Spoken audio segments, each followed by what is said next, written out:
I believe that the comeback when it comes to XCN could hypothetically be a lot greater than its setback, and I think it could very well have a very legendary bull run, even though nothing I say is financial advice. But going to the price of $1, that's still my price target. Now, some people may be thinking that, okay, this is kind of bad. Take a look at the price of XCN going down. It's not good. Well, the way you take a look at it is that when I take a look at low prices, either I can complain or do nothing, or I can theoretically take advantage of it and at the same time accumulate more and more and just continue with my strategy, which is dollar cost averaging. Because throughout this whole time, I've been dollar cost averaging. Anytime I earn income, I'm acquiring, holding, and just waiting. That's it. I did that before XCN pump. I did it when it was pumping, and I'm doing it still as of right now. I haven't given up when it comes to XCN because when I consider how $1 is around the 90x from here, really anything below 10 cents, that doesn't seem bad to me whatsoever. Because the way to take a look at it is that anything over 10x is really a big bonus for me. So even if I acquire at 9 cents, I don't think it's bad.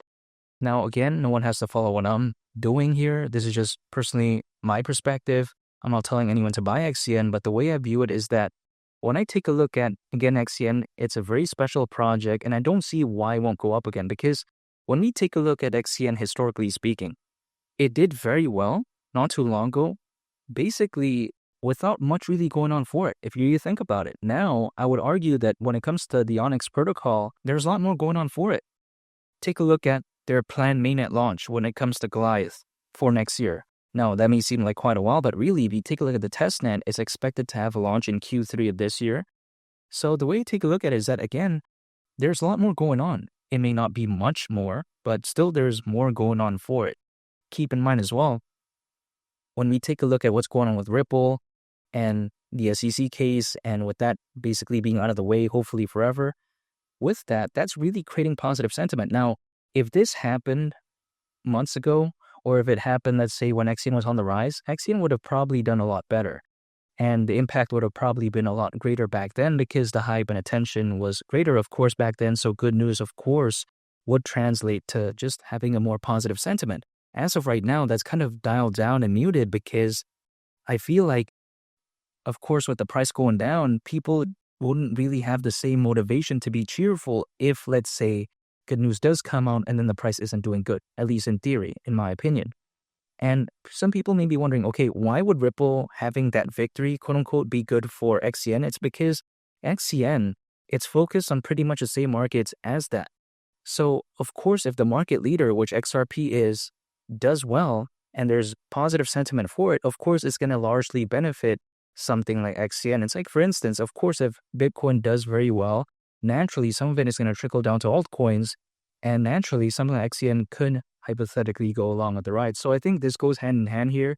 Ripple doing very good, I don't think is a bad thing for something like XCN, because if anything, I think it's going to carry it along with the ride. Again, it's not bad whatsoever. And some people like to say that, oh man, again, this sucks, this pullback. Well, the way you take a look at it is that sometimes things do happen.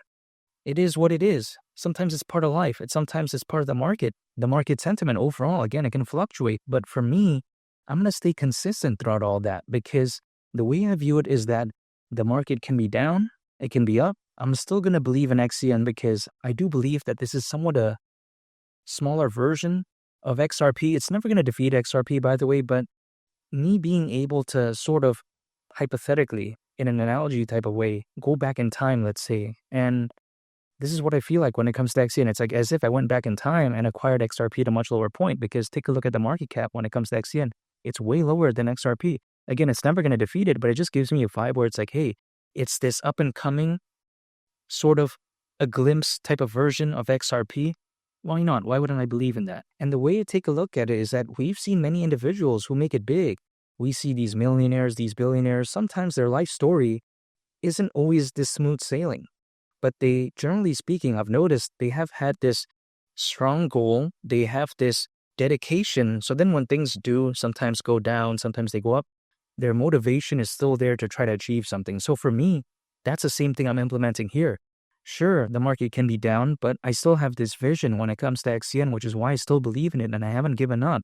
I'm sticking to my plan. By dollar cost averaging, I'm not trying to outsmart the market and not trying to, predict when things go down or up in a minute by minute or day-to-day basis. Instead of doing that, What I would rather do is just focus on the long term and just continuously accumulate and make it more so a marathon. It's not a sprint for me because I'm focused on constant accumulation over an extended period of time as opposed to massive accumulation or using leverage or day trading and then trying to make it big in a day or a week. That's not my style.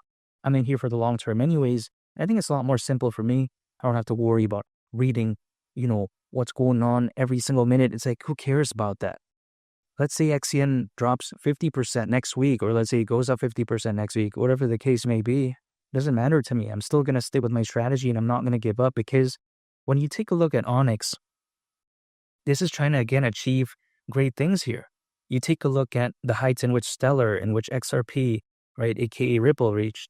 So the way to take a look at it is that why can't something like Onyx achieve a glimpse of that? And when it comes to this space as of right now, believe it or not, Onyx, I would argue, is already top 4 within this space. Now, it may be hard to believe because the market cap doesn't seem that dynamic when it comes to XCN currently because of the pullback. But really, you got to think about, in this market, there's XRP and XLM, of course. They're always going to be number 1 and number 2. Who's number 3 and number 4? Now, think about this. Number 3 is XDC, I would argue, and many people do say that. Number 4 is pretty much XCN. Think about ZBCN and XPR, which is pretty much the closest competitors as of right now when it comes to XCN other than XDC. They're not that dynamic yet when compared to XCN. I'm still bullish on them, but still, they're not as dynamic as this. Now, XCN hasn't defeated XDC yet, according to many people, and I don't think it has yet, but really, doesn't that make it number 4? If it's defeating ZBCN and XPR, but then it's not as big as XDC, which is 3rd place according to many people, doesn't it pretty much make it top 4? Which is kind of a low standard, people may think, because they're like, okay, how can a project with this size be top 4 within a space like global trade and finance and the payments market, which is, you take a look at the payments market more specifically, it's already valued at over $2 trillion currently. They say, how can it even be a possibility? Well, because of the Ripple and SEC case not too long ago, a lot of developers, they were a little bit apprehensive to join in on this space, in my opinion. And as a result of that, not many competitors, which anything was a blessing in disguise for XCN because now Onyx is pretty much top 4.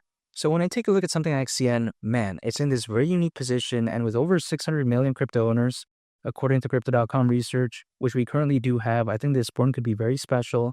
And if we take a look at XCN going to the price of $1, considering current circulating supply, market cap would be around $32.5 billion.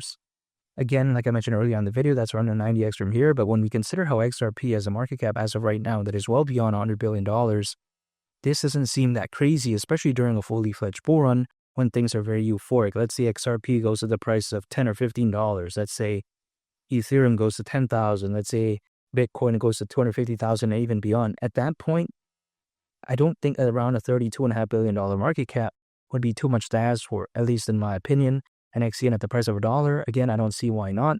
Usually, altcoins is a worst case scenario. They usually peak around 18 months after a Bitcoin halving event, historically speaking, which would actually mean around October this year, give or take, because the last Bitcoin halving event happened in April of last year.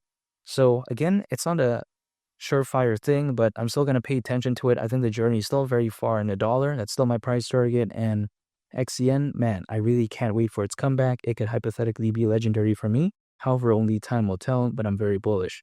And make sure to subscribe if you gain value from this video. Greatly appreciate it. It's been Lee the Captain, and I'll catch y'all on the next one. Peace. Bye.